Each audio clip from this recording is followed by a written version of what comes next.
அழுவுறதா சிரிக்கிறதானே தெரியல. இவ்வளவுதான் நம்ம படிச்சு உலக அறிவுன்னு நினைச்சாலும் ஒருத்தன் சப்பையா ஆன்லைன்ல ஒரு வாட்ஸ்அப் மெசேஜ்ல 15,000 ரூபாய் என்கிட்ட இருந்து ஆட்டையை போட்டாங்க. கோயம்புத்தூர்ல இருந்து எனக்கு தெரிஞ்ச ஒரு பெரிய ஹோட்டல் தொழிலதிபர் அவரு வாட்ஸ்அப்ல இருந்து எனக்கு ஒரு மெசேஜ் வருது, ஐ நீட் அ ஹெல்ப். நான் உடனே, சார் என்ன சொல்லுங்க அப்படின்னு, ஒரு 15,000 ரூபாய் எனக்கு உடனே அனுப்பு அப்படின்னு ஒரு அடுத்த மெசேஜ். ஒரு நம்பர் ஒன்று அனுப்பியிருந்தாரு. அந்த நம்பரை நான் செக் கூட பண்ணல. பணத்தை அனுப்பிட்டு பார்த்தா ஏதோ யோகேந்தர்னு சொல்லிட்டு வேற ஏதோ பேர் வருது. அப்போதான் எனக்கு டவுட் வருது.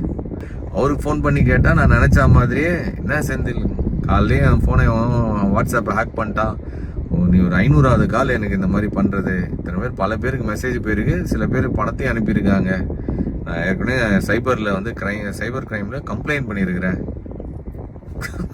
15,000 ரூபாய். எவனோ ஒருத்தன் குறுகுல பூந்து ஆட்டையை போட்டு போயிட்டானே. நெக்ஸ்ட் டைம் யாராச்சும் உங்ககிட்ட இந்த மாதிரி வாட்ஸ்அப்ல இருந்து பணம் கேட்குறாங்க அப்படின்னா தயவு செஞ்சு கன்ஃபார்ம் பண்ணாமல் யாருக்கும் இந்த மாதிரி டக்குன்னு எடுத்து இமோஷ்னலில் யோசிக்காமல் அனுப்பி விட்றாதீங்க.